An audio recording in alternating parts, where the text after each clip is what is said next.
a la arquitecta Lourdes Yusti, es decana nacional del Colegio de Arquitectos del Perú. Y yo creo que ella es una voz autorizada, sin duda, para hablar de estos temas. Arquitecta, bienvenida. Qué gusto tenerla en el programa. Gracias por estar con nosotros. Gracias, Carlos. Es un placer estar contigo y con tu público.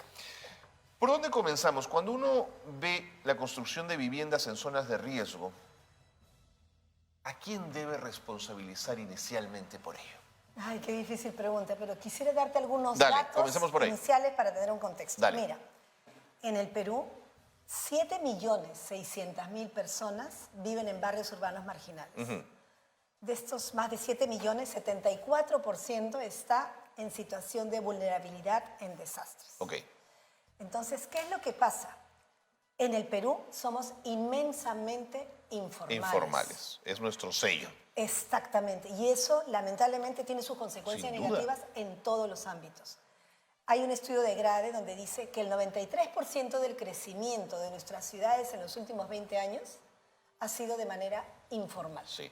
Entonces estamos con un 70% de nuestras viviendas construidas sin asistencia técnica, han nacido con una ocupación informal, sin agua, sin Y ese informe de Grade desagüe. incluso menciona el tráfico de terrenos, Claro. como la condición que organizó esa zona, ¿no? Y lamentablemente tráfico de terrenos, traficantes coludidos con Sí, autoridades, señora. poder judicial. Sí, señora.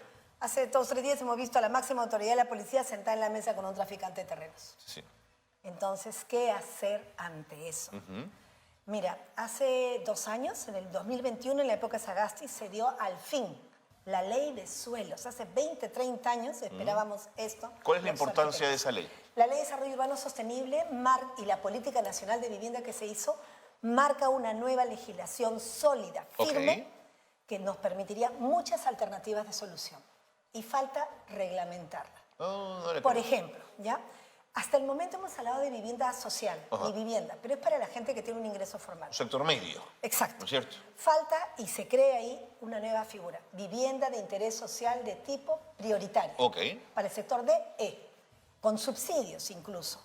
Por ejemplo, Sedapal dice que para llevar agua a una casa en la Alto de la Ladera le cuesta 140.000, 150.000 soles. Una vivienda para llevar agua. Ok. Mucho más económico sería un bono directo y construir desde el inicio bien la vivienda con sus equipamientos supuesto. y subsidios. Mucho más caro nos sale reconstruir, corregir, que hacerlo de bien desde el inicio. Un paréntesis respecto a esa ley que quiero que por favor termine de detallarnos, pero en los 60, 70 se construyó vivienda social. Mirones, Matute, Capullana, San Felipe, hay experiencias. ¿Para qué una ley que permita esto? Es que cambió. ¿Sabías, por ejemplo? Y acá un homenaje al arquitecto Fernando Belaúnde Sin Terry, duda, nuestro sin arquitecto duda. gobernante que tuvo una visión de planificación del Así territorio. es. Se hacían grandes concursos, proyectos masivos, concursos de arquitectura. Las mejores obras de nuestra ciudad y los mejores proyectos de vivienda han sido hechos por concursos de arquitectura. Ok. En la época de Fujimori se prohibieron. ¿Sabían que los ¿Se expedientes prohibieron? están prohibidos No le hasta hace creo. 2 años? Cuando se hace ¿Y un por qué se prohíbe? Porque cambia la ley, cambia la OCE, etcétera. Debe ser quizás el único país en el mundo que pasa eso. Cuando se hace un concurso, por ejemplo, para hacer una obra, un expediente técnico se da por 2 razones. Porque es el más barato, puede ser el de peor calidad. Claro. Y además porque la empresa que va tiene experiencia previa en metros cuadrados, en obras. No se sabe si fueron buenas, malas o pésimas. Ok, solo se sabe que hay Y el experiencia. tercer claro. elemento, la calidad del Ajá. proyecto. ¿Y qué proyecto va a quedar para el país, para la ciudad? No se sabe. A ojo cerrado, a ojo ciego. Entonces estamos llenos de obras de mala calidad, que no eran lo que se pensaban, expedientes mal conceptualizados. Ok. Hace 2 años, hace 3 años, se cambió, se logró cambiar, gracias al esfuerzo del Colegio de Arquitectos, Asociación de Estudios de Arquitectura, Ajá. la ley de contrataciones, Ok. el reglamento. Y dice, Pero una ley sin reglamento... no, te digo, la ley de contrataciones del Estado sí tiene reglamento. Claro. Entonces se dice, ahora vamos a evaluar una tercera cosa. Ajá. Oh, maravilla, la calidad. Vamos a ver qué proyectos nos entregan. ¿Y sabes cuántos proyectos se han hecho en los últimos 3 años con ¿Cuántos? esta? Menos de 3. No le creo, eso es nada, pues. Nada, no se ha hecho ninguno. Eso es nada. Justo se dio, y la directiva, en diciembre 19, vino el COVID y se olvidó.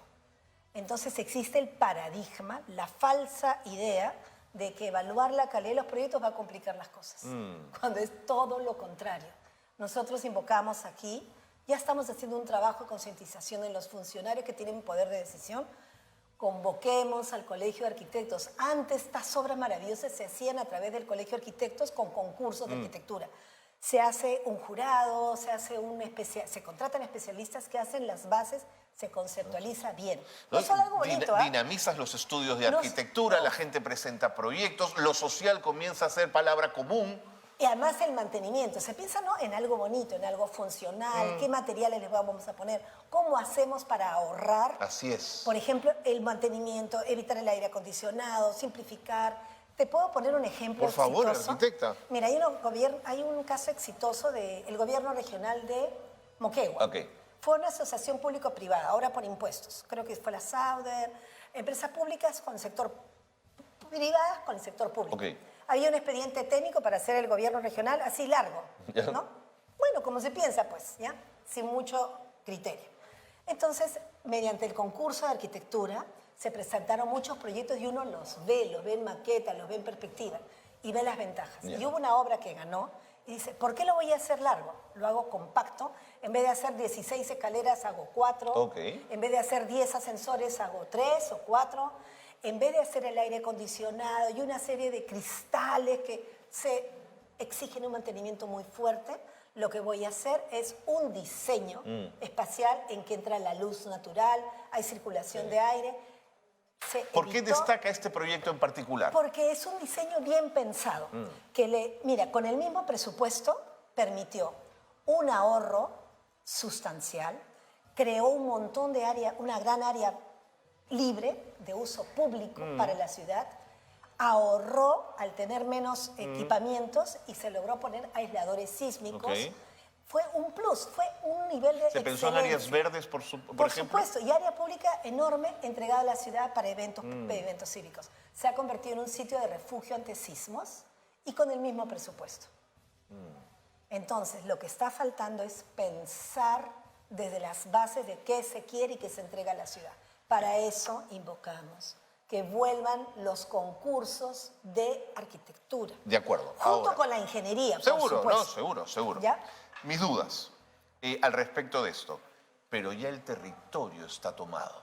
Sí. Ya hay quienes tomaron un terreno, tienen 2 o 3 generaciones viviendo ahí, han construido Ya. un primer piso, un segundo, un tercero, en zonas de altísimo riesgo.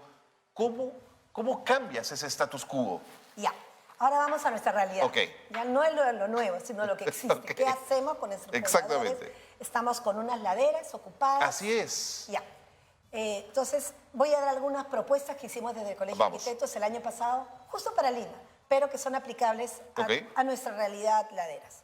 Miren, si el 74% está en situación de vulnerabilidad, lo que tenemos que hacer es, y lo voy a leer, ejecutar proyectos urbanos integrales de mejoramiento de barrios en laderas, con planes específicos de acuerdo a los planes urbanos, ¿ya? Entonces, por ejemplo, ahí se tiene que tocar el tema de manera global.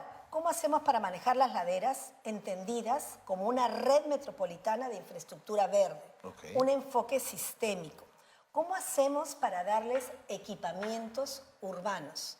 ¿Cómo hacemos para reforzar estructuralmente Taludes, así es. no una vivienda, Sino todo el contorno, conjunto, claro. verlo de manera sistémica? Ok. Y nuevamente vuelvo a la visión integral de cuando se quiere tocar un problema.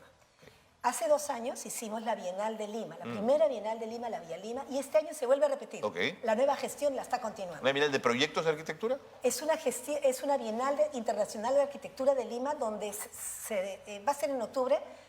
Se invita a muchos arquitectos, ingenieros, profesionales diferentes Ok. y poblaciones a pensar en futuros posibles para Lima. Ok. Y esto es también en el país. Ya lo hicimos hace 2 años y se hizo un concurso de ideas para laderas en San Juan del Urigancho. Ok. Fue maravilloso. Maravilloso. Maravilloso. Se hizo un workshop donde participaron más de 1000 estudiantes, Ok. 35 oficinas de América Latina, pensando en soluciones para Lima. ¿Y reconfiguraba el entorno de San Juan del Urigancho, por ejemplo? Se hacían muchas ideas diferentes a lo que se ha estado haciendo. Por ejemplo, en vez de pensar en una escalera vertical. Hay que salir de la caja también, ¿no es cierto? Sí, hay que salir de la caja. Entonces, y nos dieron, lo bonito que el alcalde nos dio sitios específicos. Ok. Entonces, por ejemplo, se hacía un planteamiento de escalera. En vez de vertical, la hacemos en zigzag. Correcto. Se crean plataformas en las cuales se pone el guaguabasi, se pone, por ejemplo, en los muros de contención se hacen de manera escalonada, se crean andenes, biohuertos para los comedores populares, se hacen a la vez toboganes y se resuelve el tema de juego de niños. Todo lo que impactas es maravilloso. En la parte alta, el asunto, el tanque de agua, y de pronto ves un lugar maravilloso, pensado de manera integral con un buen diseño, donde se resuelven todas las variantes en una sola vez. Eso es lo que es la visión que tienen los arquitectos. Lógicamente, siempre se hace, pues, si es un muro de contención con el ingeniero civil, sanitario. No, el estructuralista tiene que estar ahí de todas maneras. Claro, ¿no? claro. Pero otra solución que fue muy simpática fue, por ejemplo, una propuesta que ganó, que era equipamientos con contenedores. Ok. Contenedores. En muchas ciudades se usa. En contenedores maravillosos. Y a través de contenedor y estructura metálica independientes se ganaba espacio en el cerro y se hacían los equipamientos. El contenedor es el container tradicional de transporte marítimo, digamos, exacto, ¿no? El container Eso es. tradicional. Pero lo que quiero decir es de que tenemos que hacer proyectos piloto que veamos cómo resultan y replicarlos de manera sistémica. Por ejemplo, ahorita estamos hablando de los huaicos, pero ¿qué pasa si viene un sismo? Eso, pues. ¿Ya? Entonces, en la época de Humala se hizo el bono de reforzamiento estructural, que tiene hasta 15.000 soles solamente para cuando es la persona propietaria, tiene el DNI, una serie de cuestiones. 15.000 soles para que refuerces un pedacito de tu casa. Pero ¿qué hago reforzando mi casita si salgo al cerro y tengo todo un peligro de deslizamiento de rocas? Eso va a ser espantoso. Entonces, lo que nosotros hemos venido trabajando el año pasado un proyecto de manzana segura. Convocamos al Colegio de Ingenieros, convocamos a la Academia, la Universidad Católica, hizo incluso un workshop. Y también existen muchos estudios, como PREDES y otras instituciones que vienen trabajando. PREDES ha trabajado, por ejemplo, en laderas el tema de la arborización, que es tan importante, ¿no? Exacto. Que además te marca el final del terreno invadible. Pones una línea roja. Sí, señora. Lleno de verde. Eso es excelente. ¿No es cierto? Entonces, lo que estaba diciendo, ya. Perdona que te interrumpí. Con el PREDES porque me parece excelente, justo lo estaba escuchando a ellos. Entonces tenemos que ver el tema sistémico. Entonces, reforzar no una vivienda, sino tomarlo por manzanas. Por supuesto. Actualmente no existe una sola normativa o proyecto que trate eso. En eso se tiene que enfocar. De acuerdo. Tengo una pregunta que necesito hacerle porque si no se me va a escapar. ¿Por qué en estos proyectos, por lo general, el componente de lo estético, que cambia tanto la vida de la gente, vivir en una ciudad bonita frente a vivir en una ciudad que no lo es, yo creo que nos duele, nos daña? ¿Por qué la arquitectura no piensa en la estética en los proyectos sociales? ¿O sí lo hace? La arquitectura sí lo hace. Por favor, autoridades. Los arquitectos existimos. ¿Y sabes qué? Por ejemplo, cuando se hizo la reconstrucción con cambios, se llamó un grupo de economistas. Y por eso es que ha habido tanta demora. Por 3 años ¿No la hubo reconstrucción... arquitectos en autoridad? No habían arquitectos. O sea, fue una idea planeada rápidamente, que fue al Congreso, y se pensó como un Ministerio de Economía y Finanzas en chiquito. Y eso lo ha dicho la misma Amalia Moreno. Mientras que se contrató a un grupo de arquitectos, urbanistas, un grupo que sabe de estas cuestiones globales, cuando dieron su propuesta ya estaba hecha la ley. Entonces, es como lo que te explicaba al inicio. Se están dando soluciones sin considerar las características del territorio. Lo entiendo las clarísimo. características del territorio, el factor de riesgo. No es lo mismo, por ejemplo, construir un colegio en Lima que en la selva, que en la sierra. No es, pues. Y por eso que tenemos tanta brecha educativa. Entonces. ¿Y cómo se enfrenta estos proyectos y estas iniciativas a esta tradición tan instalada de la autoconstrucción? El maestro de obras que me resuelve un problema, y con él voy a construir mi primer piso. ¿Cómo lo integramos al maestro de obras a la propuesta que usted plantea? Lógicamente nosotros desde el colegio profesional tenemos que decir es necesaria la asistencia profesional. Así es. Hay intentos, por ejemplo voy a decir Hábitat para la Humanidad, que está haciendo el guardián constructor, en el cual se hace una capacitación masiva a los constructores, al maestro de obra. Pero ¿qué sucede? Tenemos que encontrar la manera de que el arquitecto, el ingeniero no sean vistos como un artículo de lujo, Ese es el problema. sino de primera necesidad. Ese es el problema. Entonces yo creo que sí es bueno este tipo de entrevistas porque a unos lo dejan pensando y nos ponemos a conversar diferentes actores en esto. Entonces justo antes de asumir el cargo de decana, estaba hablando con una persona del Colegio de Arquitectos de Buenos Aires y nos decía que ellos hacen mucha gestión con las municipalidades. Ok. Hacen una gestión con municipalidades. Solo Buenos Aires tenía 11 concursos de arquitectura en el mes de diciembre. Entonces sí creo que tenemos que hacer una gestión muy directa. Casi docente, diría usted. Docente y de gestión. Justo ahorita voy a hablar del nuevo decano de la Regional Lima, el arquitecto Luis Samocurcio, que estaba con una idea que viene de antes y nosotros nos quedamos a mitad y espero ahora apoyarla fuertemente, que habló de hacer comités distritales. Okay.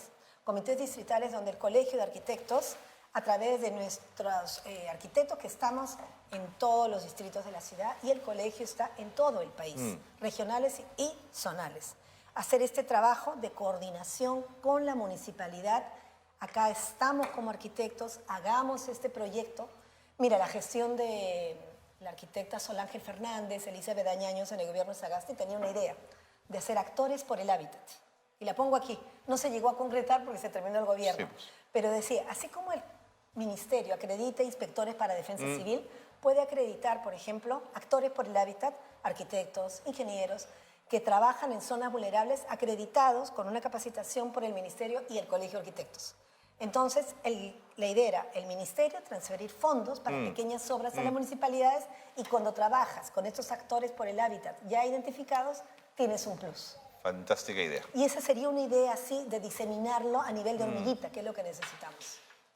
Pero tienes un problema adicional, y perdone que ponga más problemas que soluciones en esta conversación. Hay que diagnosticarlos bien. Me preocupa el catastro, la propiedad de la tierra. Me parece que aún a ese nivel las municipalidades tienen una deuda pendiente y lo engancho con registros públicos, es decir, que el valor de la propiedad esté en manos de personas que tienen altos índices de corrupción respecto a la propiedad que uno ha invertido para toda su vida, me preocupa, arquitecta. Sí, bueno, hay dos temas, ¿ya?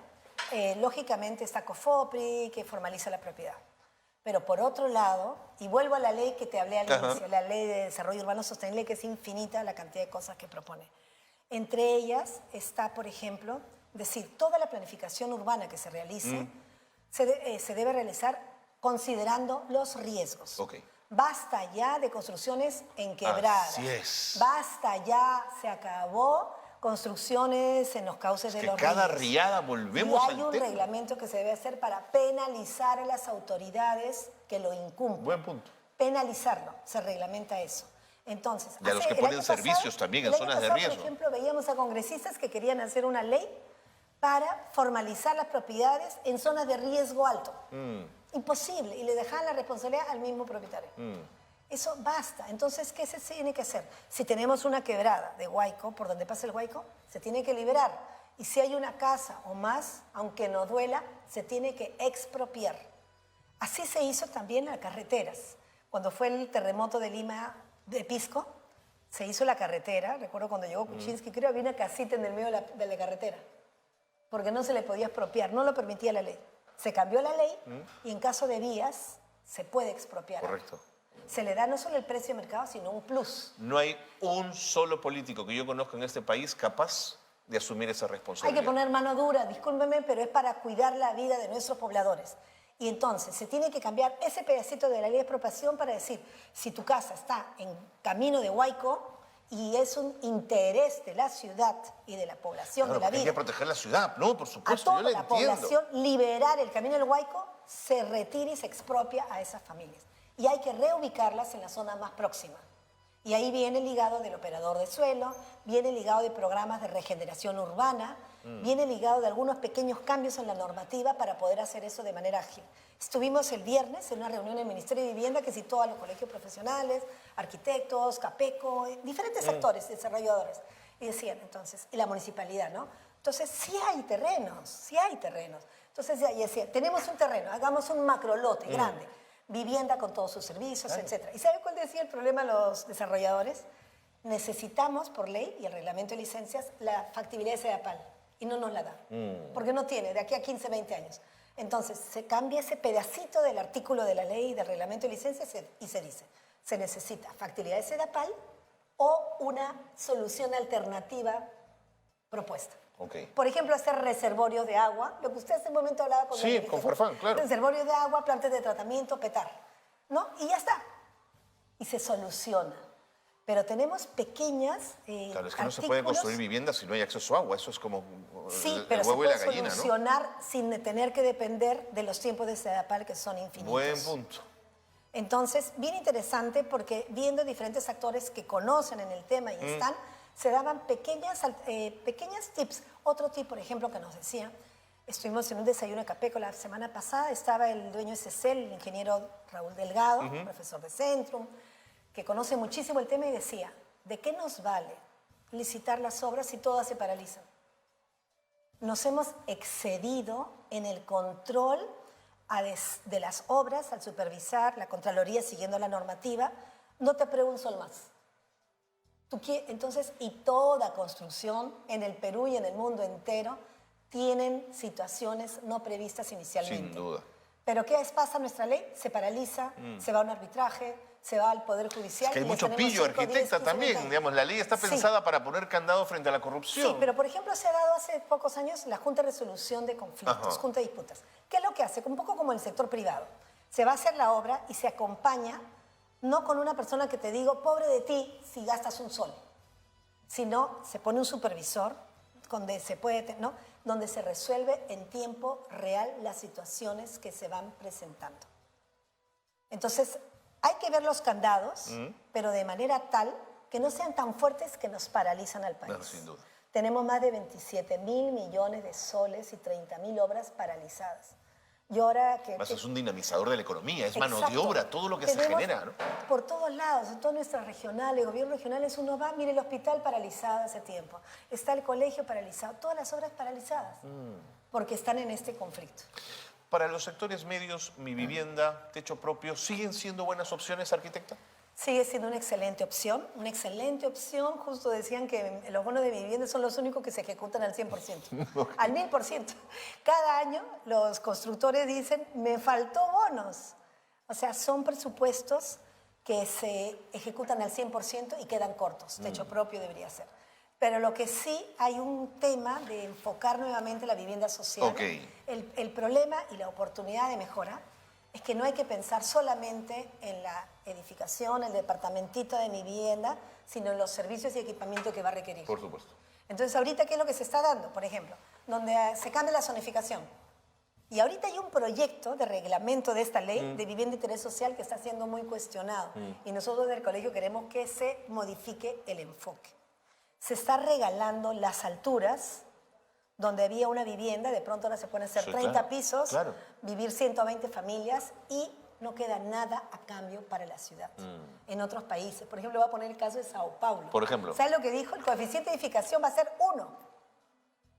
Y si tú quieres hacer coeficiente de edificación de 18, 19, como está regalando este proyecto de reglamento de vivienda, este plus que tú construyes, una parte para ti, que eres el afortunado dueño de ese terreno, y otra parte para la ciudad. Y con eso, ahora Sao Paulo tiene más dinero que nunca. Entonces puede hacer la ciudad, tiene dinero para regeneración urbana, para hacer el centro médico, para hacer el transporte, para solucionar aquellos problemas que son interés público. Todo esto ya existe, Carlos. Existe en Colombia, existe en Bolivia, en Chile, en Ecuador. Y en estos países existe esta ley de suelos hace 30, 40 años. En estos países existen bienales de arquitectura que son un evento de la ciudad. No, claro. En Medellín, por ejemplo, los ciudadanos saben cuáles son los proyectos que se tienen que hacer, cuáles son los prioritarios. Y esté el alcalde que esté, se hace. Se hace. Arquitecta, me tengo que ir a una última pregunta para cerrar. En todo esto tengo la sensación también que la banca y las hipotecas son también un factor importante que tiene que ayudar a que estos fenómenos, a que estos proyectos se desarrollen.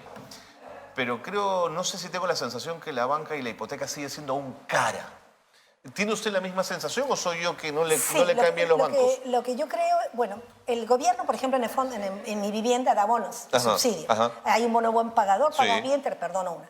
Pero lo que sí falta es nuestra banca, soluciones como tiene mi banco, para este sector informal. Sí, señor. Este gran sector informal, pujante en nuestro país, que sí tiene dinero, pero a veces no pero tiene no en el cómo sistema, mostrarlo. claro. Entonces, mi banco creo que es la entidad que viene trabajando con este tipo de fondos Ok. y financiamientos y tiene muchos casos exitosos. Justo en este proyecto de Manzana Segura que estábamos trabajando en el colegio, nos reunimos con las entidades técnicas de techo propio y con también entidades financiadoras. Ok. Y ese es el gran campo de acción y la gran oportunidad que tienen nuestros bancos. Fantástico. Arquitecta, muchísimas gracias. Escucharla ha sido una bocanada de aire fresco, de soluciones posibles. Gracias por Sí, haber es estado con posible, nosotros. somos optimistas y cuenten con los colegios profesionales del Colegio de Arquitectos, concursos de arquitectura. Muy bien. Gracias. Ha sido un gusto tenerla en el programa. La arquitecta Lourdes Yusti, ahí la han escuchado, decana nacional del Colegio de Arquitectos del Perú, ha estado con nosotros.